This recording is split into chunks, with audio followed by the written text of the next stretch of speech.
दोस्तों नमस्कार, target with MK में आपका स्वागत है। आज हम लोग क्लास 10th यूपी बोर्ड से संबंधित कुछ बातें जानेंगे जो कि आपके लिए 2021 एग्ज़ाम के लिए बहुत ही इम्पोर्टेंट है। चलिए आज मैथ का सेकेंड चैप्टर बहुपद के बारे में कुछ बातें जानते हैं। इस वीडियो में लास्ट तक बने रहिए दोस्तों, ताकि आप ज़्यादा कुछ सीखें और आपको 2021 एग्ज़ाम के लिए काफ़ी महत्वपूर्ण हो। अगर हमारा वास्तविक संख्या और त्रिकोणमिति से संबंधित एंड समांतर श्रेणी आप का वीडियो नहीं देखे हैं तो हमारे प्लेलिस्ट में पड़ा है, जाके आप बहुत ही आसानी से देख सकते हैं, ताकि आपको मैथ का पूरा सिलेबस इस चैनल पे पढ़ाया जाएगा, ताकि आपको एग्ज़ाम के लिए बहुत ही महत्वपूर्ण हो और आपको कोई भी दिक्कत ना हो।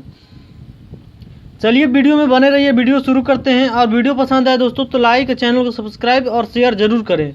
चलिए दोस्तों, सबसे बेसिक से लेके इसको एकदम उच्च लेवल तक चलते हैं। जैसे कि आपको दिया है बहुपद। बहुपद होता क्या है? मान लीजिए आप बहुपद चैप्टर पढ़ रहे हैं तो आपको इसके बारे में कुछ बातें जानना बहुत ज़रूरी होती हैं। इसलिए बहुपद का डिफिनेशन हमने लिख लिया है। बहुपद ऐसे बीजी व्यंजक जिनमें चर की घात एक पूर्ण संख्या हो, बहुपद कहलाते हैं। ठीक, उसके बाद आपका है बहुपद की घात। मान लीजिए आप कैसे पहचानेंगे कि इस बहुपद पे घातें कितनी हैं। ठीक, तो बहुपद में चर की सबसे बड़ी घात बहुपद की घात होती है। जैसे कि दिया है 2x - 3, तो ये इस पे x पे पावर या जो भी A to Z जो भी संख्याएं हैं उस पे जो पावर होती है और जो सबसे बड़ी पावर होती है वही घात होती है। तो x पे पावर यानी कुछ भी नहीं है, यानी कि x पे पावर कुछ भी यानी कि 1 होता है, इसलिए 1 घात होगा। यहाँ दे दिया है x² + 2, तो यहाँ आपको 2 दिख रहा है, इसलिए यहाँ पे घातें क्या होगी? 2 होगी। ठीक, यहाँ पे x - 3 यानी कि ये 3, तो x की घातें क्या होगी? 3 होगी। ठीक, जो फर्स्ट घात होता है वो रेखिक बहुपद कहलाता है। जो दो घात होता है जिसमें वो द्विघात कहलाता है। जो 3 घात होता है त्रिघात कहलाता है। ठीक, चलिए आगे और कुछ बातों को जानते हैं और सीखते हैं। चलिए आगे देखते हैं। चलिए दोस्तों, अगला टॉपिक है बहुपद के शून्यक। ठीक, यदि किसी बहुपद में चर x को किसी वास्तविक संख्या प्रतिस्थापित करने पर उस बहुपद का मान 0 हो जाए तो उस वास्तविक संख्या को उस बहुपद का शून्यक कहते हैं। ठीक, द्विघात बहुपद के शून्यक होते हैं। क्या? द्विघात बहुपद के शून्यक होते हैं। जैसे कि आपको बताने के लिए एक उदाहरण दे दिए हैं। अगर ये समीकरण है, इसमें यक्ष का कौन सा मान है? अगर यक्ष का जो मान मतलब इस पूरे समीकरण को शून्य कर देगा, वही आपका इस बहुपद का शून्य कहलाएगा। तो आप देखिए, हमको 2x² - 5x + 2 में x = 2 रखने पे, जब x = 2 रखेंगे तो यहाँ पे आपका ये बहुपद शून्य आएगा, यानी कि बराबर 0, यानी कि 2 दूना 2 रखेंगे, 2 दूना 4 दूना 8 हो जाएगा। ये 5 और 2 5 दूना 10 हो जाएगा, और 8 है ये 10 - 10 यानी कि 0। तो ये क्या होगा? 2 शून्यक होगा। फिर जो भी कुछ जो मान है आप रख लीजिए, यानी कि समीकरण अगर 0 आ जाए तो समीकरण क्या है? वो मान शून्यक होगा। वो संख्याएं क्या होगी?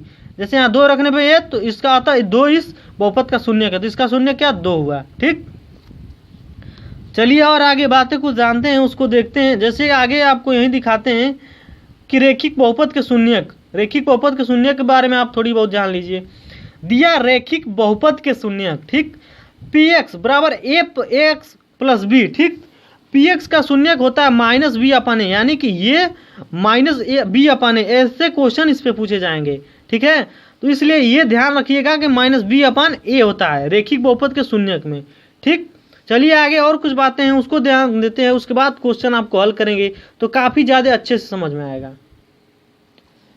चलिए दोस्तों, आगे आप देखिए, दिया है बहुपद के शून्य का ज्यामितीय अर्थ। ठीक, इसको बिल्कुल अच्छे से बताएंगे ताकि और आपको अच्छे समझ में आएगा। देखिए, लिखा है बहुपद के शून्यकों का ज्यामितीय अर्थ होता है किसी बहुपद का ग्राफ x अक्ष को जिस बिंदु पर प्रतिच्छेद करता है उन बिंदुओं के x निर्देशांक बहुपद के शून्यक कहलाते हैं। ठीक, आपको एग्जाम्पल में px = 2x - 4 एक व्यंजक है, इसका ग्राफ खींचने के लिए माना y = 2x - 4। ठीक, मान लिया, तब x और y का x 0 और 2 हो जाएगा, y - 4 और 0 हो जाएगा। आपको ग्राफ लेके और बताते हैं तभी आपको अच्छे से समझ में आएगा। यहाँ पे हम आपको ग्राफ ले लिए हैं। इधर का आपको पता है ये x, ये मतलब x यानी कि ये माइनस में इधर होता है, x y यानी कि इधर भी माइनस, y' माइनस होता है, ये इधर प्लस और इधर प्लस में होता है। ये प्लस में कर लीजिए, ये माइनस में कर लीजिए। आपका यहाँ क्या दिया? -4। ठीक, -4 और 0, तो -4, 0 y' पे हो गया। यानी कि 0, -4 ये हो गया। एक्स अक्ष पे क्या है 0, 2, तो ये 0 यानी कि इधर 0 यानी कि इसी पे रहेगा, और 2 है तो यानी कि 2a, तो यही आपका रेखा जो है बहुपद के शून्यक है। ठीक, चलिए आगे और कुछ बातें जानते हैं। चलिए दोस्तों आगे क्वेश्चन इस पे ज़्यादा क्वेश्चन पूछे जाते हैं कि बहुपद के शून्यकों और गुणांकों के बीच संबंध क्या है। तो आपको बता दें कि शून्यकों -b/a बराबर होता है, माइनस जो ये b का होता है वो अचर पद होता है, और a जो होता है x का गुणांक होता है। ठीक है, और अगर पूछ दे द्विघात बहुपद पे शून्यकों एवं गुणांकों के बीच संबंध, तो ax² + bx + c होता है, और इसमें मान लिया जाता है कि अल्फा कामा बीटा दिए गए बहुपद के शून्यक है। ठीक है, माना जाता है अल्फा कामा बीटा दिए गए बहुपद के शून्यक है। चलिए ठीक है दोस्तों आगे और देखते हैं। चलिए दोस्तों आगे देखते हैं।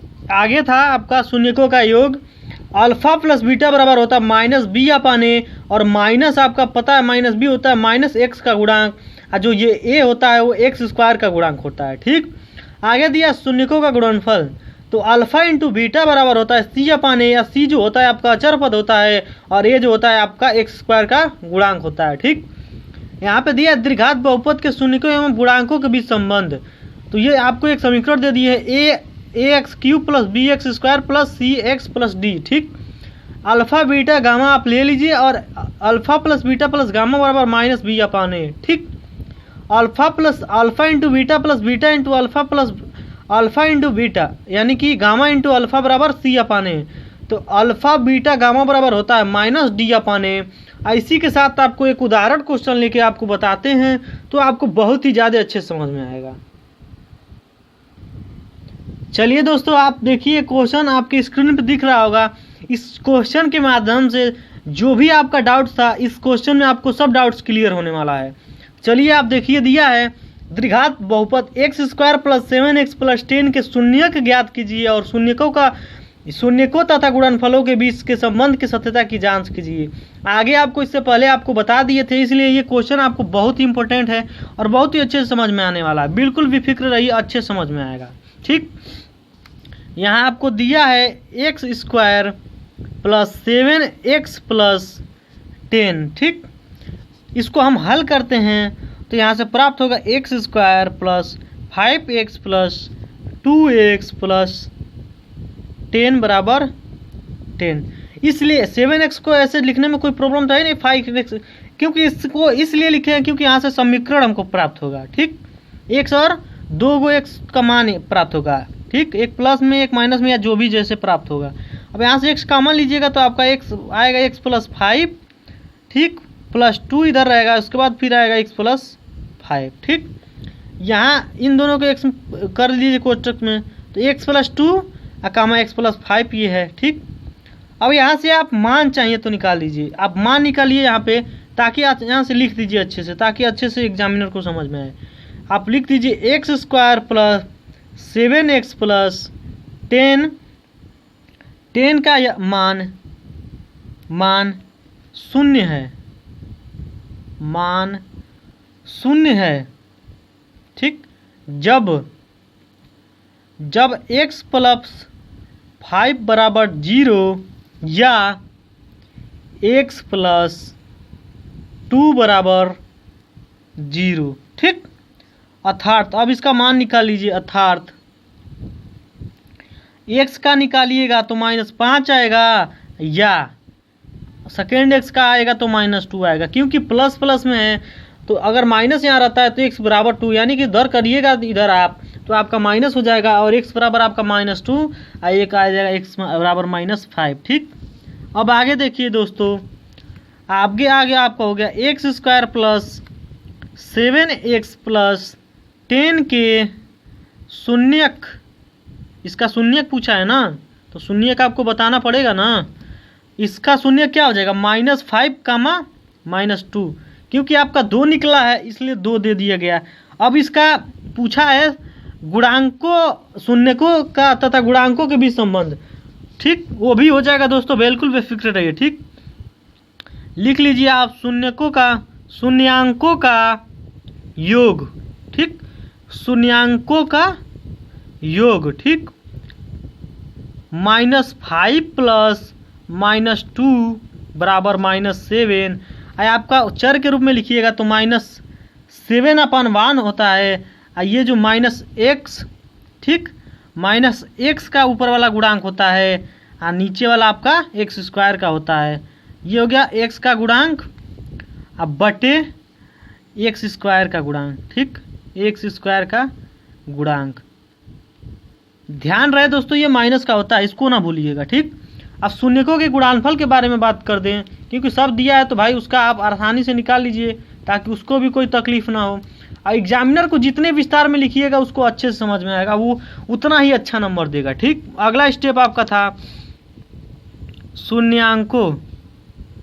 शून्यांकों का गुणनफल। ये आपका योग तो हो गया, अब गुणनफल के बारे में आप जान लीजिए। गुणनफल, ठीक, आपका गुणनफल -5 × -2। तो इसका जब करिएगा तो आपका आएगा माइनस माइनस प्लस हो जाएगा, तो आपका क्या निकल के आएगा 10/1। और आपको बताए थे कि जो ऊपर वाला होता है वो अचर पद होता है, नीचे वाला होता है वो x² का गुणांक होता है। तो इसमें 10 आपका क्या है, अचर पद है, 10 आपका है अचर पद। अब 1 आपका है, 1 आपका x² का गुणांक है, ठीक, x² का गुणांक, ठीक। आशा करते हैं दोस्तों वीडियो आपको पसंद आया होगा। और पार्ट नंबर वीडियो 1 में आपको बस इतना ही, और पार्ट नंबर 2 का आप इंतज़ार करिए। पार्ट नंबर 2 में और भी क्वेश्चन देखेंगे और आपको जितने भी कन्फ्यूजन हो समझ में आ जाएगा। और बहुपद में जो भी क्वेश्चन आपको जितने टाइप से पूछे जाएंगे सभी टाइप से आपको क्वेश्चन बताया जाएगा ताकि आपको अच्छे से समझ में आए। और आप अगर यूपी बोर्ड क्लास 10 2021 के एग्ज़ाम के लिए अपना मैथ में अच्छा स्कोर करना चाहते हैं तो इस चैनल पे बिल्कुल शुरू से बने रहिए और लास्ट तक बने रहिए, ताकि आप सभी वीडियो देखिएगा तो आपको अच्छे से समझ में आएगा। और इसमें मैथ का बिल्कुल A to Z वीडियो पढ़ाया जाएगा, बिल्कुल बेसिक से लेके बिल्कुल उच्च लेवल तक, ताकि आपको कहीं भी क्वेश्चन पूछे कहीं से भी तो आप बिल्कुल आसानी से कर सकें। चलिए उम्मीद करते हैं दोस्तों वीडियो पसंद आया होगा। तो दोस्तों वीडियो को लाइक ज़रूर कर लीजिएगा और चैनल को सब्सक्राइब करके बेल आइकन की घंटी को दबा दीजिएगा, ताकि मैं कोई भी वीडियो बनाऊं तो आप उसका आपका पास नोटिफिकेशन पहुंचे और वो वीडियो आप सबसे पहले बहुत ही आसानी से देख सकें। दोस्तों अगर हमारे लिए आपसे एक रिक्वेस्ट है कि इस वीडियो को देखने के बाद अपने दोस्तों के पास शेयर ज़रूर कर लीजिए, ताकि वो भी इस वीडियो को देखें और इस वीडियो से आप आसानी से वो लाभ प्राप्त कर सकें। चलिए दोस्तों वीडियो को देखने के लिए बहुत बहुत धन्यवाद। नमस्कार, जय हिंद दोस्तों।